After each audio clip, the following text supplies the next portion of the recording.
Hello, hello. Hi, welcome to the channel. Today is October 10th, and our topic today is Reverence and Justice. Okay.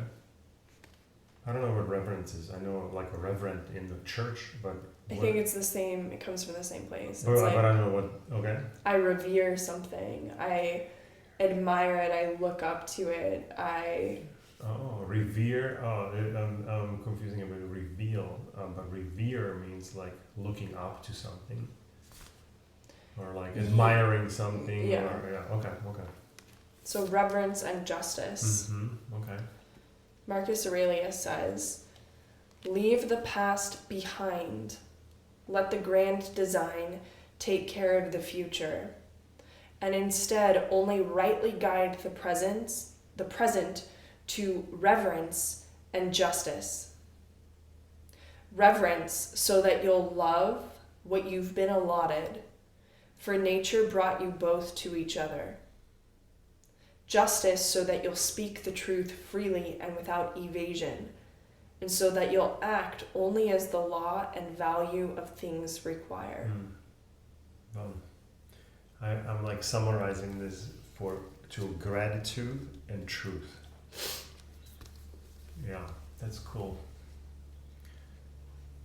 That's how I'm understanding it. Yeah, so like live through seeking truth in all all scenarios or instances, and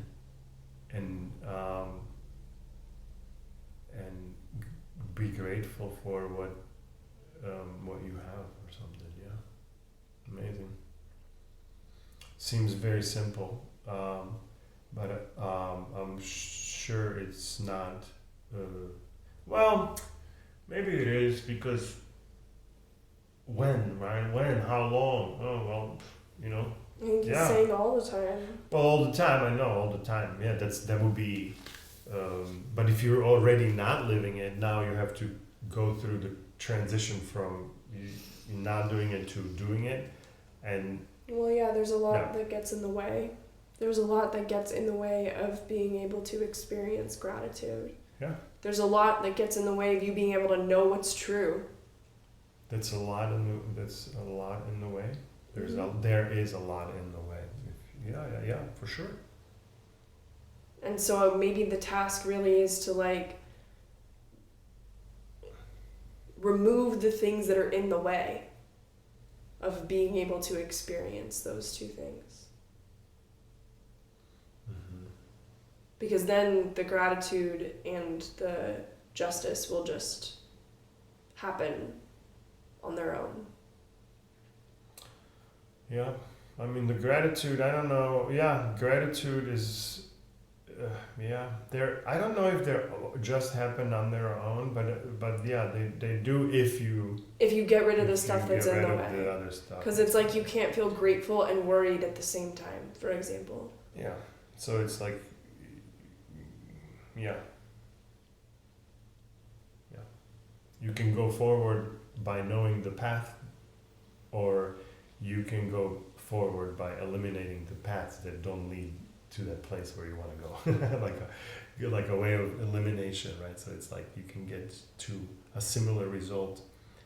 And if you don't know, then the eliminating the things that are in the way is actually a really good strategy, right? It's an amazing strategy, because you do know what's in between. So then that's knowable. Then let's work on kicking that thing off, so there isn't something in between that.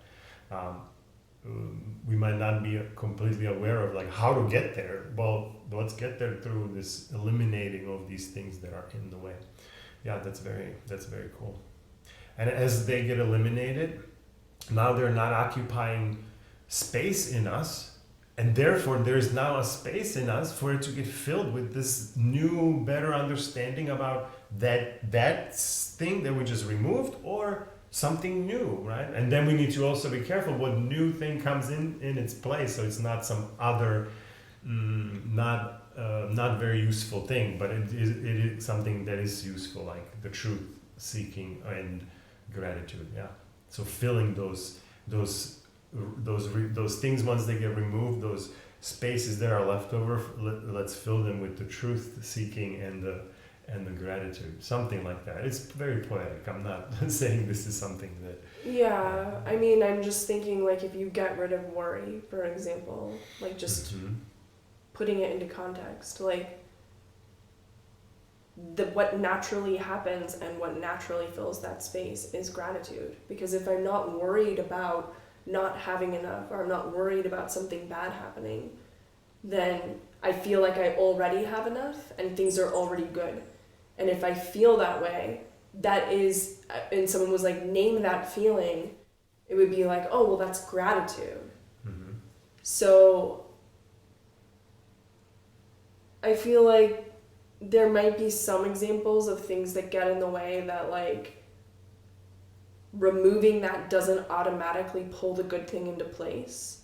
But I also see that, like, the stuff that gets in the way of gratitude, it's like just removing that gratitude is the natural thing that happens. Yes, and I also thinking, because when you're working on something that you're removing that's negative, on the fringe of the thing that you're removing are all these good things they're trying to make themselves going, but they couldn't because there was no space for them, right? So it's like, it is, what you're saying is like, well, it naturally, they're, even if I don't focus on anything, they're probably just gonna get replaced with something more positive, because it's just, that makes sense. If you take something negative out of your life, you don't want to replace it with something equally or worse negative, right? Kind of a way, you know? Well, also, it's like, I don't know if you can remove something without something else happening in its place already.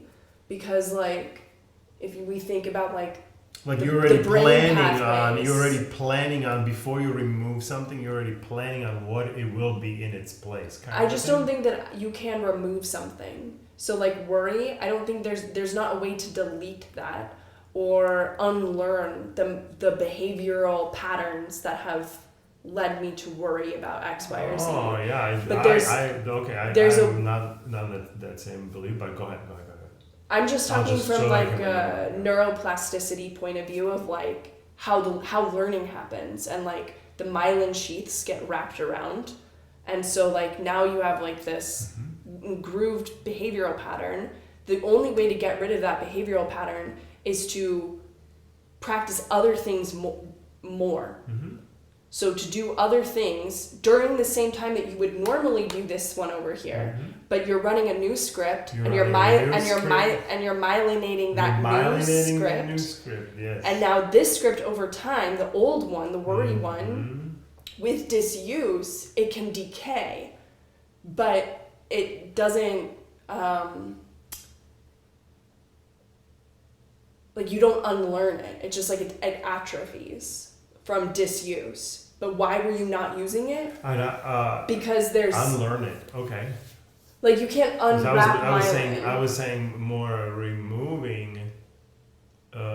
That's maybe what I'm thinking. Like, of removing. Yeah, I mean that's how. I get that. This is how it could make sense in you. Like, that makes sense. Yeah, it's a little different for me, but I can see how you're in that space. Yeah, that makes sense. Well, what do you mean by removing? The same thing of like the decay, or you mean something else?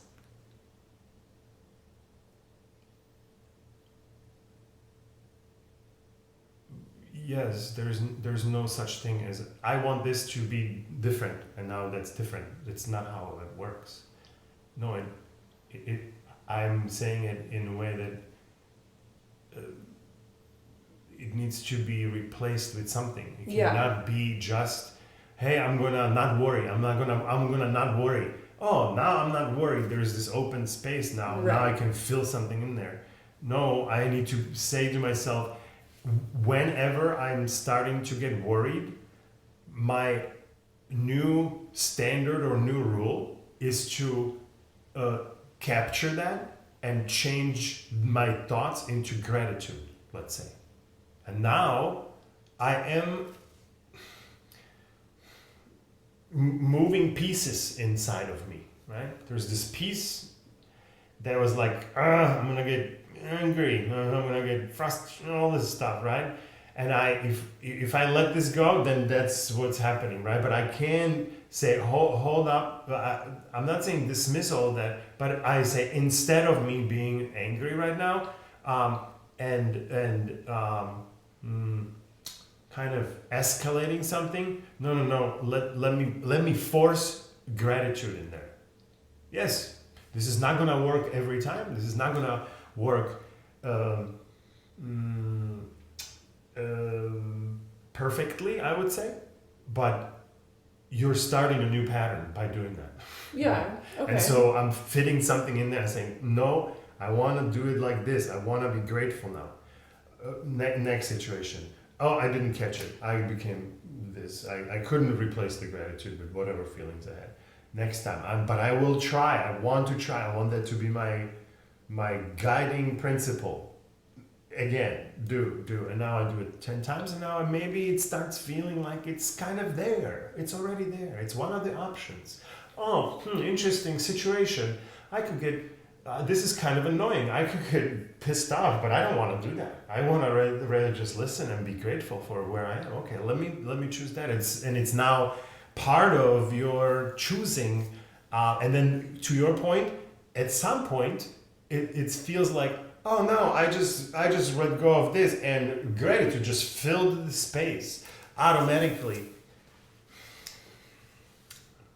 I don't know if it's automatically. It needs to be initiated in some way, right? That process, because currently it's the other things are present and dominant in that. Right. You know. When I was talking about the neuroplasticity, I think I was explaining like that exact process of just like making a different choice in the moment. Where it's like, hey, I would normally make this choice, but I'm going to practice making this choice. You're going to practice making that choice. Yeah. That's great. That's exactly right. Okay, cool. What do we have for Mr. Ryan?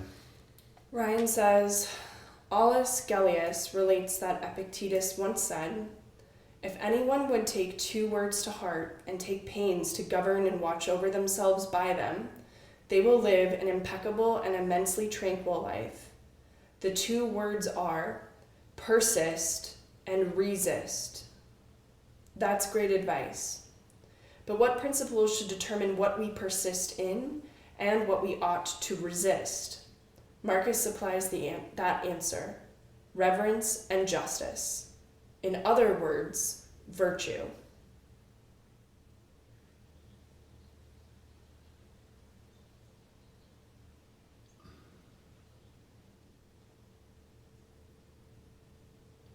Yeah, cool.